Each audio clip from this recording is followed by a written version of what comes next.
देश में बीजेपी की सरकार है और मणिपुर में भी बीजेपी की सरकार है, यानी मणिपुर में डबल इंजन की सरकार है, डबल राष्ट्रवादी सरकार है, डबल वादों वाली सरकार है और डबल एजेंडे वाली सरकार है और ये कहने वाली सरकार है कि देश को झुकने नहीं दूंगा। लेकिन बीजेपी की इस सरकार के रहते हुए मणिपुर में भयानक हिंसा हुई, 1000 से ज्यादा एफआईआर हुई, 10 विधायक जिसमें बीजेपी के भी विधायक शामिल हैं और बीजेपी के मंत्री भी शामिल हैं, वो अब मणिपुर से एक अलग राज्य की मांग कर रहे हैं, यानी राज्य में बंटवारा अब होने वाला है। इन विधायकों में बीजेपी के विधायक और मंत्री शामिल हैं। ये कह रहे हैं कि बीजेपी के मुख्यमंत्री और राज्य की पुलिस पर उनको भरोसा नहीं है। बीजेपी के मुख्यमंत्री और राज्य की पुलिस जो बीजेपी के सरकार के अंडर में आती है वो सांप्रदायिक हो चुकी है। ये विधायक आरोप लगा रहे हैं कि बीजेपी के मुख्यमंत्री कट्टरपंथियों को संरक्षण देते हैं। बीजेपी के राज में जीना सुरक्षित रही है। खुद को राजनीति का चाणक्य कहने वाले मणिपुर में बुरी तरह से फेल हुए हैं। मणिपुर में हिंसा भड़कती रही और माननीय कर्नाटक में चुनाव लड़ते रहे, लगे रहे, भाषण देते रहे। नुकसान किसका हुआ? जनता का। अब बीजेपी के विधायक ही कह रहे हैं कि जनता का पार्टी से भरोसा उठ गया है। सवाल इस बात का है कि डबल इंजन की सरकार में आखिर ये कैसी कानून व्यवस्था है? क्या यही है राष्ट्रवाद? क्या यही है विकास? क्या यही है सबका साथ, सबका विकास और सबका विश्वास?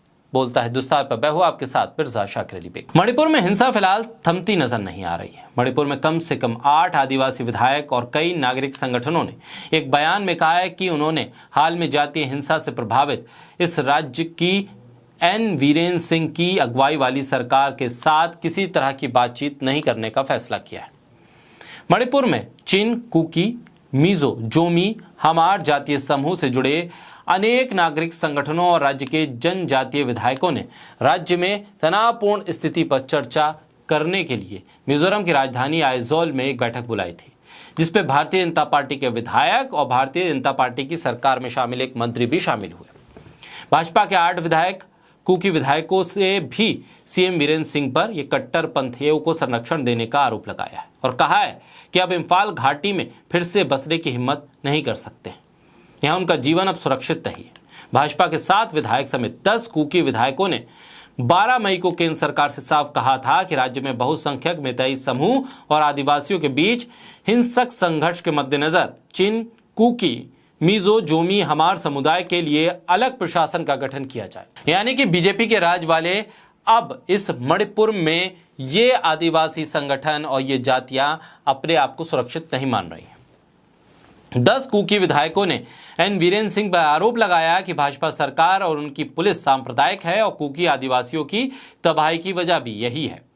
विधायकों के ग्रुप में जिसपे वीरेन सिंह सरकार के एकमात्र कुकी मंत्री लेप्टाओ हाओकी भी शामिल थे।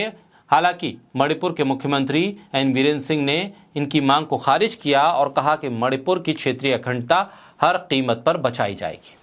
आदिवासियों और गैर आदिवासियों के बीच कुछ वक्त से तनाव बना हुआ है। 3 मई को all tribal student union Manipur ने गैर आदिवासी मेतई को अनुसूचित जनजाति में दर्जा देने की मांग का विरोध करने के लिए बुलाई एकजुटता मार्च के बाद हिंसा भड़क उठी थी।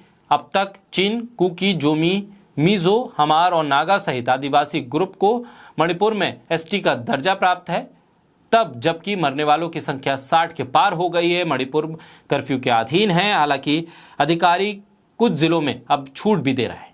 राज्य सरकार ने इंटरनेट सेवाओं को 20 मई तक के लिए बढ़ा दिया है। ऐसे में बीजेपी के विधायक ही अब विद्रोह पर उतर आए हैं और अपने मुख्यमंत्री और पार्टी पर अविश्वास जता रहे हैं। ऐसे में राजनीति के सबसे बड़े चाणक्य होने का दावा करने वाली बीजेपी के नेता आखिर इस पर खामोश क्यों हैं? प्रधानमंत्री इस पर कुछ क्यों बोल नहीं रहे हैं?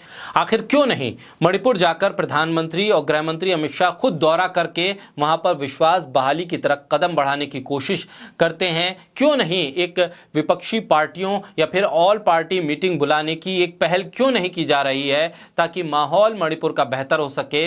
बहरहाल अभी सियासत के लिए वक्त दिया जा रहा है।